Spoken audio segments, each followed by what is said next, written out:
Thanks for tuning in to tonight's edition of the RENSHAW Report. Murray, reporting from the city too tough to die.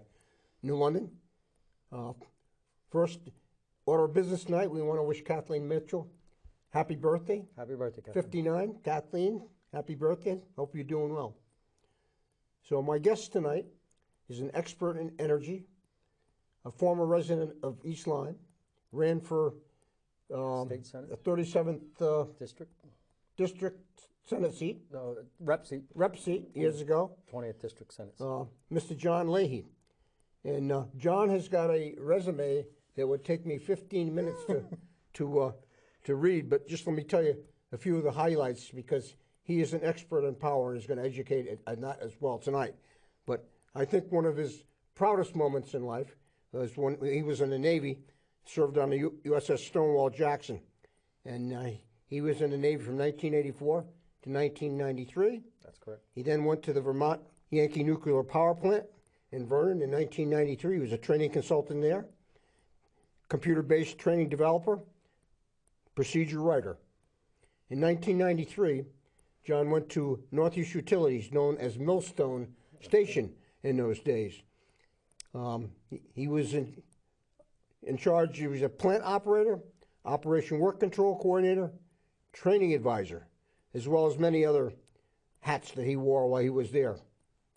In 1997, John went to Connecticut Valley Electric Exchange, known as Convex, which he's going to explain to us about tonight as well. But his duties there, he was a chief system supervisor.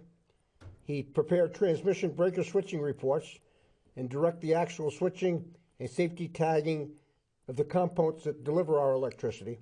He knows all about that stuff. What that operation there, and John, correct me if I'm wrong, is called the grid. That's right. And we hear about the grid all the time. But no one really knows how it works. No. Less than 1% of the people could explain when they turn their lights on how the power gets to their house. But we're going to do that tonight, Murray.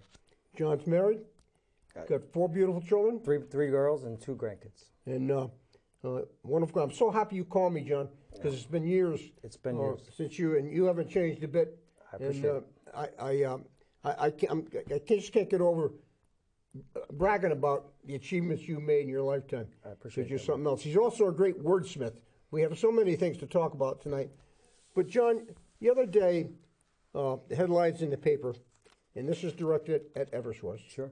The Eversource doubled the pay for its rookie CEO last year, and Joe Nolan is knocking down $13 million as president of Eversource. In addition, the new rates for Eversource has increased our bills by 31 to 42% for a vast majority of the customers. Yep. There's nothing good that I can say about Eversource. My blood boils when I think of them, believe me. It's driving me crazy. And the worst part of it is there is no solution in sight. Now, one of the comments that was left to this lengthy article, which I didn't read the whole thing, this was a response to the article from Bill McDonald. He says, my bill with the new electric rate noted I used 21% less energy than last year at the same time, but is now $120 more expensive. And I can explain why. And that's what I'd like to ask you to do, John. And please remember this question I'm going to ask you to answer at the end. Sure. Okay. Not a problem. What would you like to start, Mayor? I like to start with a picture's 1,000 words. Can we put a picture? Absolutely. Yep. Absolutely. So we have a picture of the Connecticut Valley Electric Exchange, and the guy in the back is going to cue it up. Yep. And basically see what convex is. So the way it works in the states of New England, there's 6 control centers. Each state has a control center. And what you're seeing on the screen right now is the Connecticut Valley Electric Exchange. So you see that middle desk? I sat that middle desk from 2008 to 2020. And basically what you're seeing is one of the most sophisticated power centers in the country. It's located in Berlin. And what it is an electrical and geographical map, just like your circuit in your house has different branches, different things. When you drive around, you'll see different branches where generators, substation, breakers, And the way it works, just for power to make it simple, there's two components. There's a transmission component and there's a distribution component. So we're in the city Too Tough to Die in New London. If you look at right near the subbase on 32 coming off is New London substation. So that is where the primary substation is that powers up New London, mostly underground. There's also a feed that powers this train station, but most people don't realize. There's a substation right next to the train station that gets powered from the train station that comes in from New London. So the two components are transmission. Transmission is what I was involved with and what I did, and basically distribution. So transmission gets it to the substation, and distribution gets it from the substation to your house. So we worked Connecticut. There's a breakdown of this for the state of Connecticut. Eversource owns 75% of the state of Connecticut. United Illuminating, which is Avon Grid, covers 20% of the state, primarily from New Haven, almost to Bridgeport. And then 5% are municipal electrics, just like Groton, Norwich, Wallingford, Basra. 5% come from municipal elections. That's the breakdown in power. But in order for any electric company to have a transmission asset, they have to sign on so that there's consistency in work orders and consistency in how the grid is managed. We had to have a federal license, and we required 200 hours for my license, which was the reliability coordinator, so I had to have continuing training. And for a transmission operator, you had to have a federal license that would get 140 continuing ed hours. So most nurses know, or a lot of occupations have continuing ed. I think you have to get something too, maybe potentially for plumbing, or a lot of trades have to get, like electricians have to go get continuing ed. So the way it works in this state is that there's another called the ISO New England, which we're part of, and there's the generation component, which they're in charge of the generation component, but the actual breakers that actually turn on to the state. So you remember the big storms we've had, Superstorm Sandy, and all the other things that have hurricanes and actual breakers. This is the center right here, convex, that is basically the controls all the power. There's only one of them. There's a bunch, probably about distribution centers around. Groton has their own facility that's close to New London. They're their own power entity. So there's a Buddington substation that's on right there in Groton that feeds a load for Pfizer and for EB and General Dynamics. So does Eversource control convex? It used to not. It used to be independent, but about 10 years ago, it really now turns into Convex was supposed to be more independent, but it is an entity arm of Eversource. Ever since the merger, NSTAR with Northeast Utilities, you have to kind of go back to go forward. CLMP Power was around for years. They got bought out. They were a larger company than NSTAR, which was in Boston. And what essentially happened is the guys in the boardroom figured out a way to make a lot of money for the people there, and they wound up merging the two companies. At the time, Northeast Utilities was 55%, Eversource, NSTAR was 45%, but they allowed the leadership to be an NSTAR. It took a couple of years for NSTAR to basically take over, but they changed the name years ago because with Tom May there, they wind up starting new. Eversource runs the transmission in 75% of Connecticut, about a third of Eastern Mass and Western Mass, and the whole state of New Hampshire. So Eversource has a very big footprint. They got over 3 million. Let's set the record straight with Eversource, first of all, John, because you and I both agreed. I've met the greatest guys in the world who work for Eversource. Absolutely. Both in the gas division and the electric division. So comments are certainly not directed at them. Yeah, and I want to make the distinction between workers and management themselves. But let's turn the clock back, as you stated. Yep. Back in the 70s, North Utilities guaranteed us cheap electric power. Yep. We were going to be popping $5 bills out of our toasters. Building Millstone. Building Millstone. Yep. What happened? And how Eversource made $131 million additional profit in 21.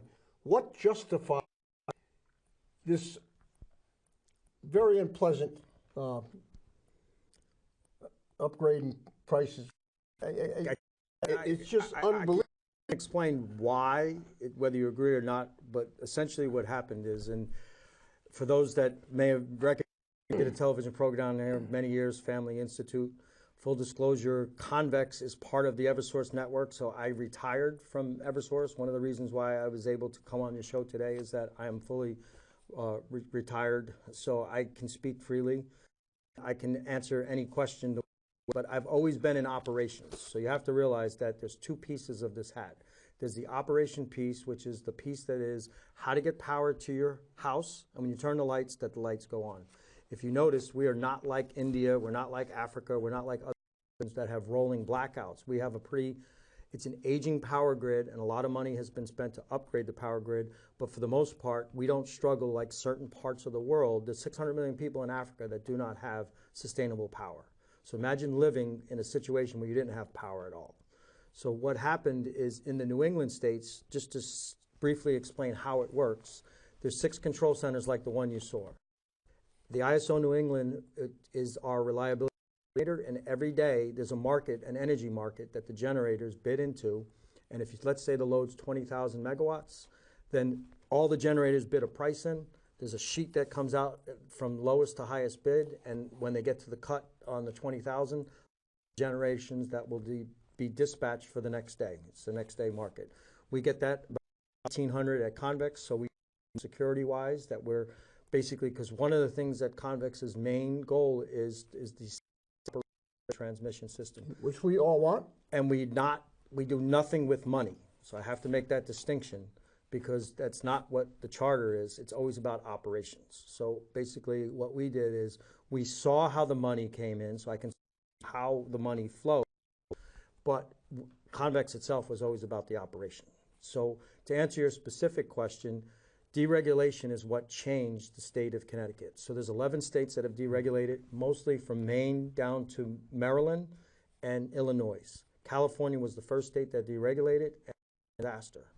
Because what happens is you either have generation assets, meaning the generators like Millstone itself, and at times Millstone with over 2,000 megawatts will provide 50% power to the state of Connecticut. It's an extremely important asset, not only for Connecticut, but it's an extremely important asset for the ISO New England because they bid in every night that is a base load unit. So the markets itself have changed the way generation is actually run. So in the past, before deregulation, there was an incentive for the generators to run efficiently because they were owned by the utility.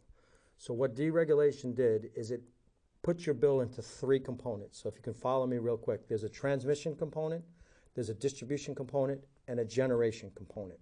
What deregulation did is it basically went and took the generation component and forced the utilities to sell their generation assets. So Millstone sold back for $1.4 billion to Dominion. What the main driver of deregulation is, because I ran against Melody Peters, we talk about, she was the person that was at the state Senate at the time, heavy influence. I ran against her against the Senate. We had debates about power, short debates, because I, at the time, said deregulation would be one of the largest transfers of wealth with no services added ever of Connecticut, and I stand by that statement because all you did was inject another company, but you also de-incentivized the power company from operating their generation components effectively. So many, many years, what they would do is, the way that it would work is there was no financial incentive for the not to be efficient. Does that make sense on the generation component? Because on the generator, when you own the asset, they were able to run the assets, the generator assets, in the most efficient manner. So for 100 years up to deregulation, that's how it worked, and it worked fairly well. So the one component that you have a little say on, and we're going to mention, this is a state website called ctenergize.com, where you always hear about selecting your generation supplier. So currently, the standard offer, which I want to say between 80 and 90% of the people do not choose their energy provider because it's complicated. The energy bill, we're going to go over that if you like, but it's kind of a little boring. However, each component on there is there for a reason, but the average person at their house can choose an energy provider that right now I've seen them as low as 12 to 13 cents, some 14.8. So if you go to energize.com, if maybe they put it up there, That is a statewide website that you can actually check for your standard offer, and you would save roughly the average person $20 to $30 a month by choosing their energy meter. The problem is the genie's out of the bottle. The problem is $20 or $30 is chump change with these increases that are taking place. John, I don't mean to interrupt you. No, go ahead. Has a kilowatt hour changed? The price of a kilowatt hour has changed. Has the kilowatt hour itself changed? No. So Power has not changed since Edison. when power Millstone, I think the figure was 9 cents per kilowatt hour. Roughly. Somehow, license to steal that the Connecticut state legislature has granted to these biggest crooks in the United States, Eversource, those bastards, okay? They massaged that 12 cents a kilowatt hour, or 9 cents a kilowatt hour, up to now, I think it's 4 cents per kilowatt hour. They have a license to steal. Is it a political issue? Was it a political issue? And is it still a political issue? Okay, so I got to be very clear, because the dereg bill, which was a little complicated, but we're going to make it simple, because Murray the Eye likes to keep it simple. Yes. KISS, keep it simple, stupid. So basically, the Eversource does not have any say on the generation component, because they go out 6 months in advance by state law. So in January and July, they reset the standard offer. So what they do. Exactly, John. So if you go to the website that we talked about, it's published in the paper. The reason why power is such a sensitive issue and why everyone's up in arms is it went from 12 cents to 24 cents, so it doubled. It's never been that high. And the reason why, if you want to say it's that high, it's because we are reliant in New England on natural gas. The natural gas, we're at the end of the pipeline, and we also import liquefied natural gas as for gas in. So that means you see the big barges that go around, the big LNG tanks. Well, basically, those tanks provide to New England, and the price tripled war in the Ukraine. So Europe, it's a geopolitical game that's going on. So when Eversource had to buy this one, they must have bought it on the most expensive day, because the gas prices are what drive the prices. To be fair to Eversource, the state legislature, when they deregulated, they washed their hands, so it's a little bit like this, of the generation component. John, big business, Yep. or let me rephrase this, state government and politics is no challenge to big business. Yep. Big business, when you Pure up, and I want you to explain what Pure is to us, by the way. Yep. Have a standard paragraph that they tell you what's going on, Yep. how great everything is. The fact is, we've given them a license to steal. Well, what happens with the utilities, they're a regulated monopoly. So what we have to, they're a publicly traded regulated monopoly. So what that means is that the state of Connecticut, they can get rate increases for certain charges that they deem acceptable. They can get them, or they're granted. It doesn't seem to me like Pure refuses any rate increase to Eversource. Well, Pure is under a lot of pressure right now. As they should be. To basically look at this, because I think they got caught a little bit, not with the expectation of them not being this high. So I was just at the Capitol. I was at the Energy and Technology Committee last week because I wanted to do my homework. I was able to meet and see some of the things going on. So I just want to be clear, because we want to be fair, and that's one thing that you are on this show, and you've always been, is fair, and that you also want to make sure the details are in the details. You talked about, when you started the show, the big difference between the people that work at the utility companies. You know that one of the things that I was of for close to 20 years, and those are the lineman trucks. Those are the guys that aren't getting paid what the salaries. I think Eversource needs to do a better job of educating the public on what they can and cannot do.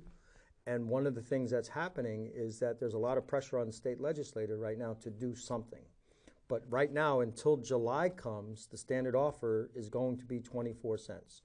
So let's take it what you can do right now, because basically we're talking right now. When you say standard offer, you mean the standard charge? For the generation component. So you can't fight the distribution charge, you can't fight the transmission charges. That's where Eversource. You can't fight it, John, but they pad it. Well, they pad it big. That's the part that goes before Pure, which used to be Pure, but now it's the Department of Environmental and Energy Protection. It's kind of, state government, it's deep, they call it now, but it's the same entity. So they're the ones that are supposed to be authorizing rate increases. I don't think anybody's happy that the CEO doubled his pay when the price of power also doubled.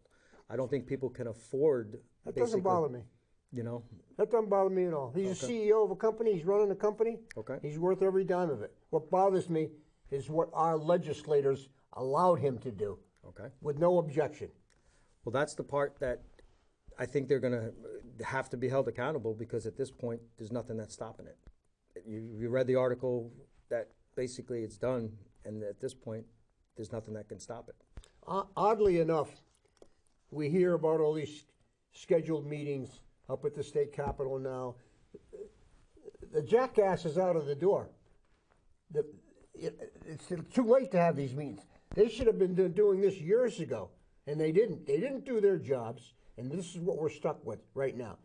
Why is it in the state of Connecticut, little state of Connecticut, beautiful place to live, beautiful place to work, how can we have the highest per kilowatt hour charge in the US of A? How can it possibly happen? We have top 5 now, because believe it or not, the state of New Hampshire just passed us.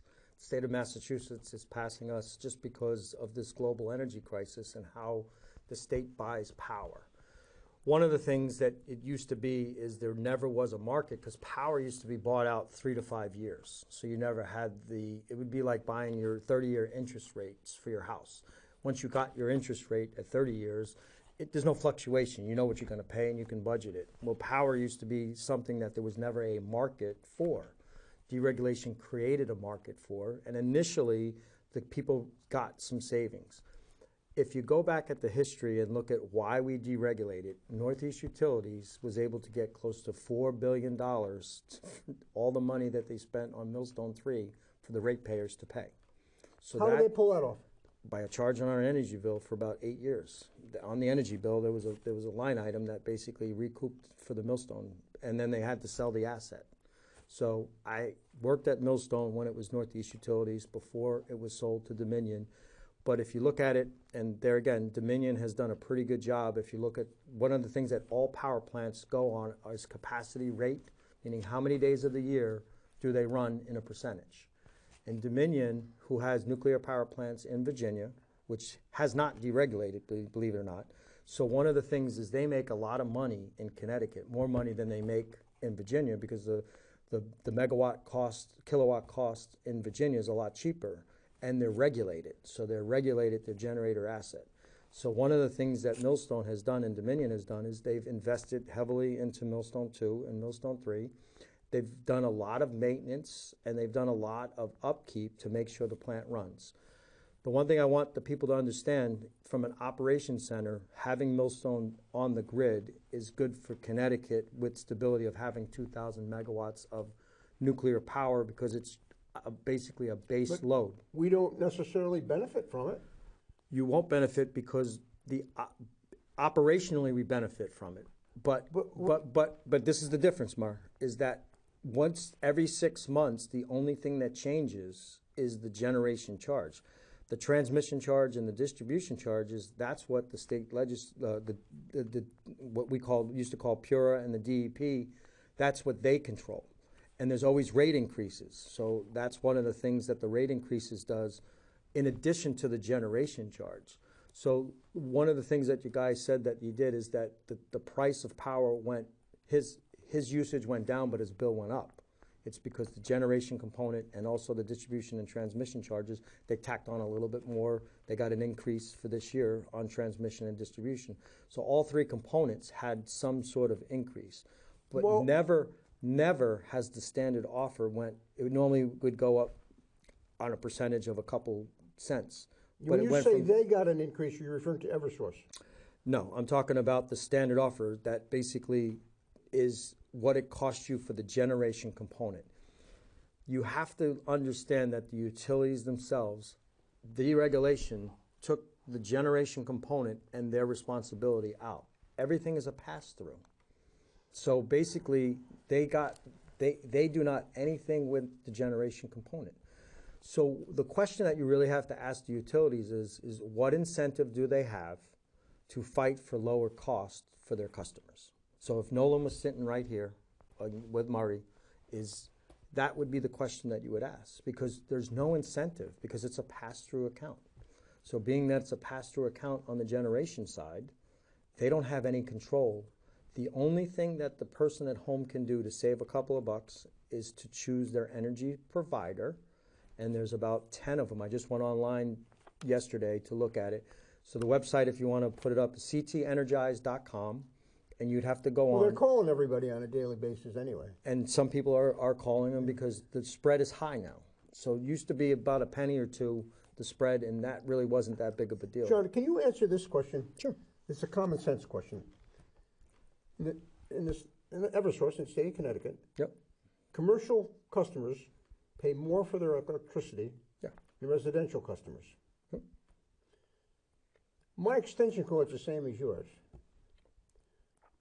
What is the philosophy behind that, and what am I missing? Because, and you know, I can tell you, Yep. many people, including some of the elected leaders we talked about tonight, don't even know that, or they claim they don't know it. Yeah, it is higher. There's different rates for businesses. And why would you? Because they built it into the dereg bill. That's a state of Connecticut issue that they built in. They allow it.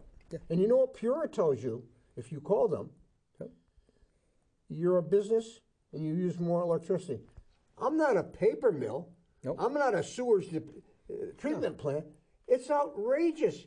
I mean, you would think you'd want the business to maybe be on the same par as residential, but why would you? Nothing makes sense to me at all. The generation component I compared is very close with the businesses, but there are some other charges on the business bill that they have, so the rates sometimes are a little bit different.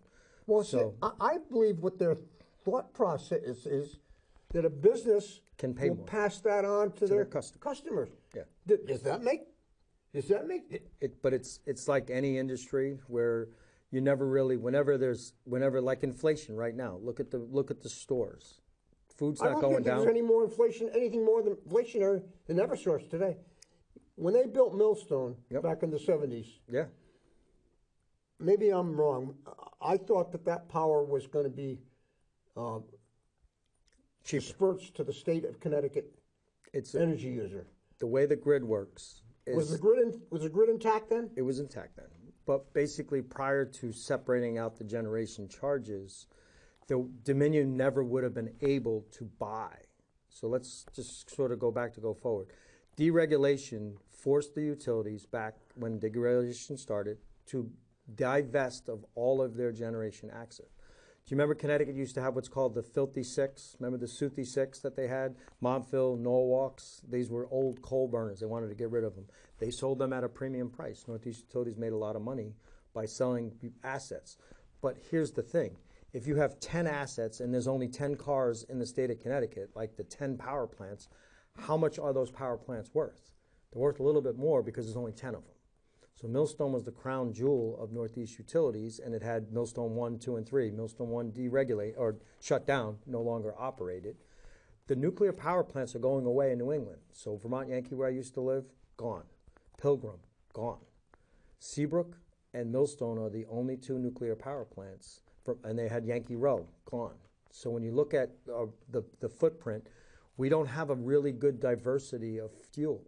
What we have is a lot of natural gas, and the natural gas prices have doubled. Is this a result of a failed energy policy in the United States? I think it's all cumulative, but the states that didn't deregulate, if you look at energybot.com, that's the one that I went on to do the research, but states out west and states in the south that do not deregulate, that have their incentive of their energy, there's a lower cost of living, and it's part of being lower energy costs. So part of the thing is we live in the Northeast that has a high cost of living, so there's a sense that we're entitled to pay more. It's kind of like, that's why people are leaving the state of Connecticut, because they can't afford to live here. And one of the things is energy costs. So we used to be a manufacturing capital. A lot of things used to be manufactured here, Murray. Nothing's manufactured here, not as much. And the people that are coming back, what are we doing? They're not moving back to Connecticut, although they have had some success on getting some manufacturing back. I don't want to be negative because the manufacturing councils and people in the state of Connecticut are working hard to try to attract businesses. But Boeing left Washington. Where did Boeing go? Boeing went to South Carolina. Why'd they go to South Carolina? Energy's cheaper. They're not coming to the Northeast. So all the states in the Northeast that have higher energy products, why would you, if you're manufacturing, if you could save 50% on your manufacturing costs on power, why would you move your unit to a high-cost area? You wouldn't. And that's what's happening. That's a big concern with a business, of course. So the one thing that I just recently read in the Hartford Courant, they were talking about taxes and the amount of people that actually pay taxes. It's surprising the rate of people that don't pay taxes in the state of Connecticut. So the shrinking number of people that are paying taxes in the state of Connecticut has gone down. John, so far, you haven't given me any hope. Let's move to a different topic, which is solar. Okay. What is your take on the solar business, and would you have solar on your house? I looked into it, but I had too many trees. So the one thing that you have to realize with solar is I know people that have solar. Solar is good in the sense there are a lot of incentives. You can rent it or you can buy it. So there's energy companies out there. The one thing that they have is what's called net metering. So let's say at the end of the year, you use 10,000 megawatts, which let's just say for cents. So it is a way. I have 3 friends that have solar that save money by having solar. One of the things that solar has, the drawback to the grid, there's about 5,000 megawatts of solar that go into the distribution center, not the transmission center. So what that does is the overall peak in New England. So for instance, I was on watch in 2006 when we hit 28,000 megawatts. That is all of New England. You have to realize that Connecticut is part of New England, and the ISO New England controls the generation component, and they're the reliability coordinator to make sure that power and the centers like Convex that we put up, there's one in Vermont, there's one in New Hampshire, there's 2 in Massachusetts, there's one in Rhode Island, each of the one in Maine. So the operation portion of that, there's no magic bullet on this because the genie's out of the bottle. The only thing that we can do is try to minimize what the generation costs will be, but you have no incentive at the power company because the legislators have taken them out of play. The incentive to make money has to do with, let's say, Dominion. Dominion makes money every day by selling those 2,000 plus megawatts to the grid. So they only get paid if the generator runs. So what they have to do is just like your car. If you don't take care of your car, you don't change the oil, change the tires, eventually it's going to break down on you. So any generator in New England needs to make sure that they do the upkeep and they only get paid. That's the one thing about deregulation. They only get paid if they run. Now, solar is interesting because from a standpoint of grid, I'm a big renewable energy person. But one of the things that people have to realize is, what do you do at night with that 5,000 megawatts? You have to have something on the grid that backs it up. So a lot of times you have additional resources that the customer pays for in order to back up the solar. What would that be? Basically, it's natural gas a lot of times, and then they have peaking units that can come on in an emergency. So that from an operation standpoint, Connecticut is one of the states that, one of the reasons why Connecticut does not lose power, Connecticut in the Boston area, little trade secret, they have what's called double contingency protection. Now this is kind of an inside trade, but in our control center, that means that we can cover for the 2 largest contingencies at any time and still not have to load shed. So New England is basically conservative when it comes to operating the grid. Other places do not provide that level of protection. However, a lot more of the country realizes that they don't want to be one contingency and then you have to shed load. So basically, we've always had, in the state of Connecticut, where we have a robust system. So one of the things that the residents can be assured from an operation standpoint, that the reliability of the grid is more secure. Do we have enough generating plants? That is where the rubber meets the road, because it's socialized throughout the state of the whole ISO New England. But the DPUC, there's a lot of, if you look in their queue, a lot of renewable energy projects that have been approved from the ISO. And most of the generation has come from gas. So that's one of the things that natural gas and the price of natural gas, that's one of the things that it works out that's one of the reasons why the price of power is a little bit more expensive, is the fact that those prices get passed on to the customer. The end product is the customer pays for everything. That's what we have to realize, is that the customer pays. We're paying for it dearly. And that's one of the things that is happening. So we're trying to at least explain to the people that, so what does Eversource need to do? They need to do a better job of explaining that the generation component, they have no control. And the customer at home, if he wants to save a little bit of money, you can go to ctenergize.com, choose an energy provider, and get a fixed rate. They sell them for 3 years to get a little bit of stability. So it takes about maybe 20 minutes, 30 minutes, and you can save. So I just looked up, there was one that was 12 cents a kilowatt. What would it take for our energy costs to go down dramatically? I don't think And you see that happening? I don't see it happening because inflation and the cost of natural gas. We are at the end of the gas pipeline. So what we would need to do is have a diversity of mix of fuel. We're trying to get that with renewable energy, but the problem with renewable energy is that Texas, for instance, has a lot of wind. Well, they've had a couple of blackouts due to wind stopping, so they've invested heavily in wind. There's a big component that are getting subsidized. Wind and solar get subsidized, so we pay for those subsidies. The Connecticut taxpayer is funding a windmill project to the tune of billions of dollars right now. Are you a windmill fan, and what effect will that have on our energy? Well, windmills right now there's well, none really, because the electricity's not coming here, is it? well, some of it's going to New York, and some of it's going to Rhode Island, and some of it potentially could come to Connecticut. But the windmills themselves, where I think Connecticut gets its benefit, is they're going to use the New London port as the launchway for the building of the. So most of the money is going to come into the increases in the New England. The New London port has to grow in order to be built out. That's what you read in the paper all the time. They made the investment in the windmills because in order to actually build these that are going to be in the Atlantic, Murray, do you know how far out they're going to be? They're going to be a couple hundred miles. So it's not like they're going to be where you could see them. So they're basically going to be out. Part of it's going to go into Long Island. New York has already approved that portion of the windmill. Part of it is going to be in Rhode Island. What's the return on investment on these projects? It just seems like an enormous amount of money with no return. I can't. It's going to have to compete. Is this a? It has to compete with natural gas, which the cost of bidding in. It's just that they get subsidies because it's renewable energy. They just I thought we had plenty of natural gas. We do, but we're not where the natural gas is. We're at the end of the line. And that because New England... Transmission-wise? Yeah, so if you look at the natural gas map, I wish I could put one up, we're at the end of the gas pipelines. So one of the things that most people don't understand is that power plants are not guaranteed.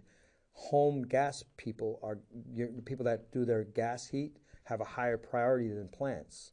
So they could actually shed gas.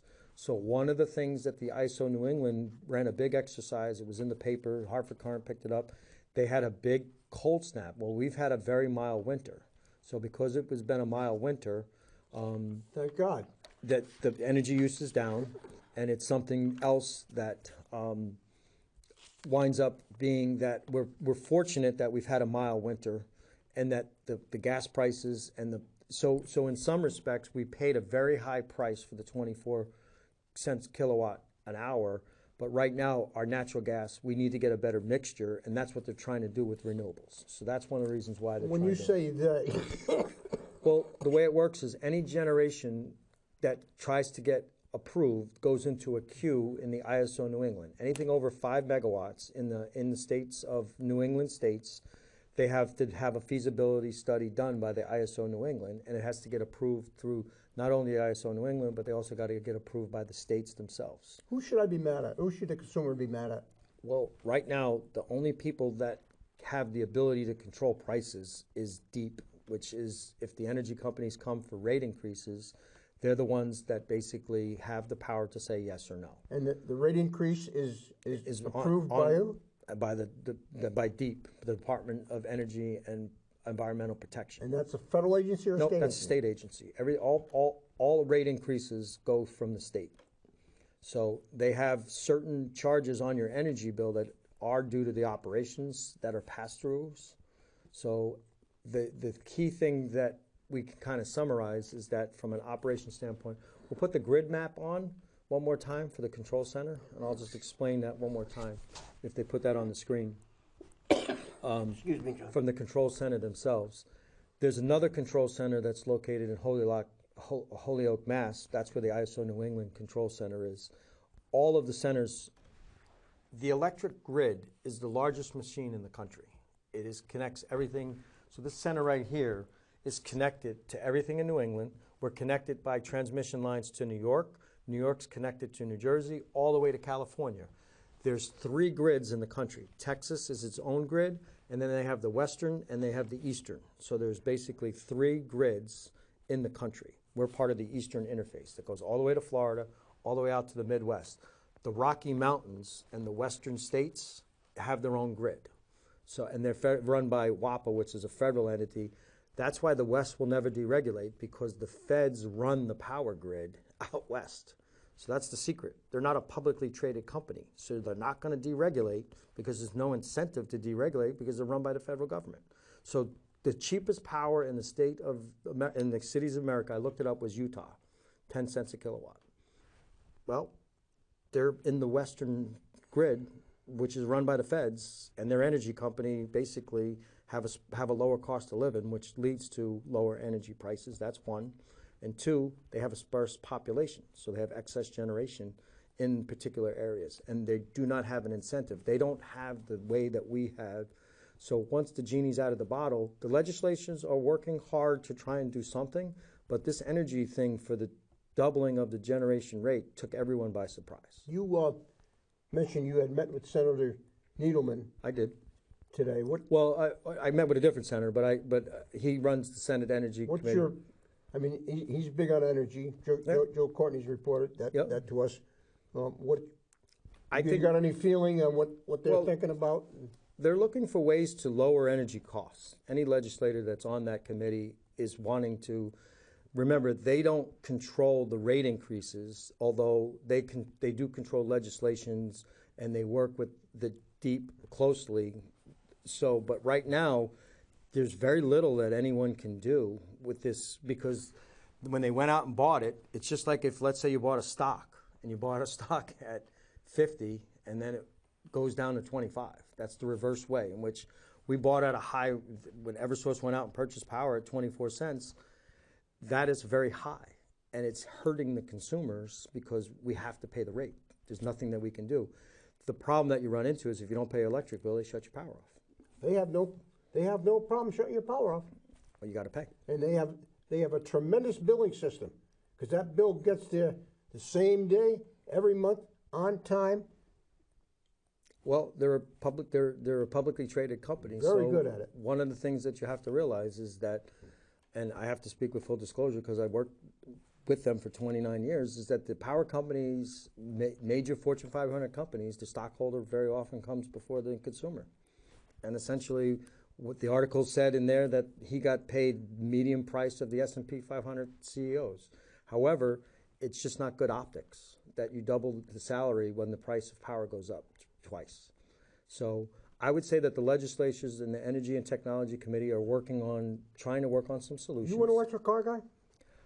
I'm a big fan, but the problem is the range. You mentioned you were a tech guy.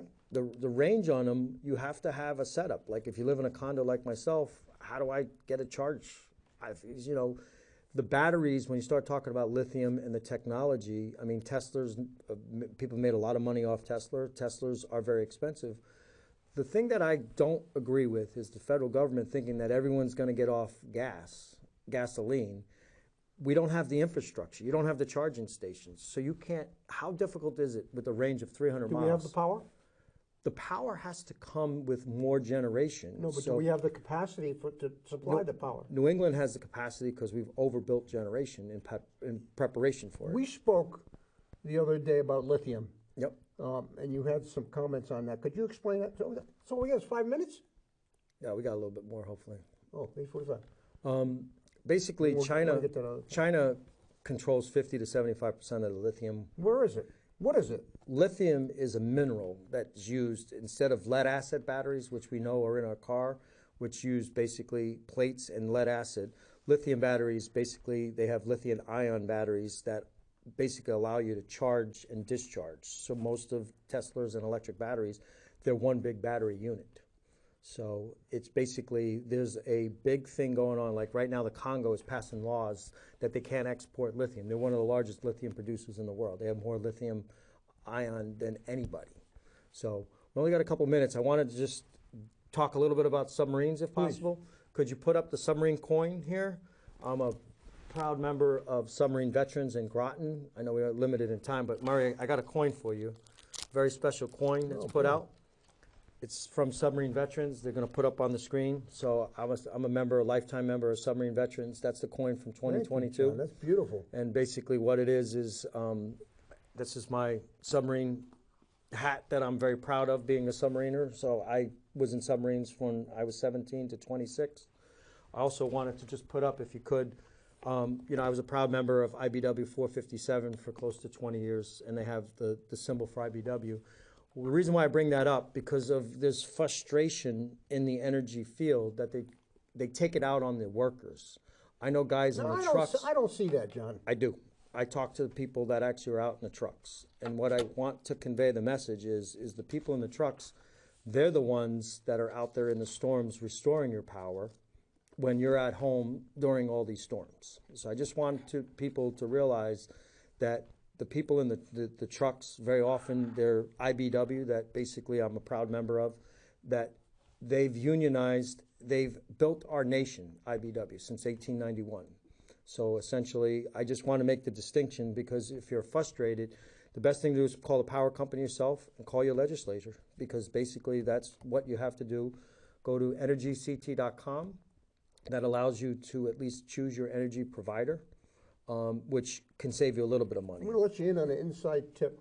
Okay. One of the reasons that electricity is so expensive in this area is because Howie Edwards and Roger DuPont, linemen from this area, retired.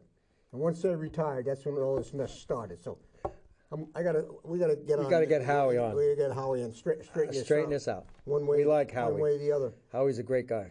Do you know? I do. He was an electrician at My Rock for many, many years. So I know we only have a couple minutes left. Hopefully we did justice. Tell us about it. You have time to tell us about India? Sure. So one of the things that I do is I've been doing volunteer work for India for a couple of years, in Africa, and I share with a couple of projects. We've done a water project for lepers in India, which I didn't know that there were leper colonies. I have a friend that's in Chennai, 200 people, so we raised about $5,000 to get a well. I wish I could show you a couple pictures, but they bring my eyes to tears to see young kids that drink not clean water for the first time get clean water. I mean, a lot of people have a lot of different ways of giving back. I've been involved in helping in Kenya for a power project to help with these 600 million people in Africa don't have steady power. So I've been involved with a company in Canada to try to solve some of that problems. And then the other thing that we're involved in India, it's a nonprofit. I have a friend that has a business, Hemp with a Cause, and the cause is to build a bee ecosystem. So we have a gentleman that we fund, and for about $400 or $500, you can have someone become a beekeeper. And we're building a bee co-op in the Himalaya mountains, and we're very proud of the work that Mr. Gideon has done. And it's changing people's lives one hive at a time. That's kind of how we. So and John has also marched in the big parade in New York. Tell us about that, John. So our family has a tradition. I just wrote a story of it. So for over 20 years, we march every year at County Kerry, the county that our grandfather came from, and what I have dual citizenship from. So I have Irish citizenship, and I have, through my grandfather, there's a means that if your grandmother or grandfather was an Irish citizen, that you can get foreign birth registry, you can get registered for a citizen. So our family, most people get together for Thanksgiving and Christmas. Our family gets together for St. Patrick's Day, which is happening in a couple weeks in New York City. It's a very thing where you'll never forget the first time you make the turn on Fifth Avenue and you get to walk 30 blocks up Fifth Avenue with millions of people screaming for the parade. It's really great tradition. All of our kids have done it. The next generation has taken over to kind of lead it, which is something we're very, very proud of. And it's something that we're very proud of our Irish American history.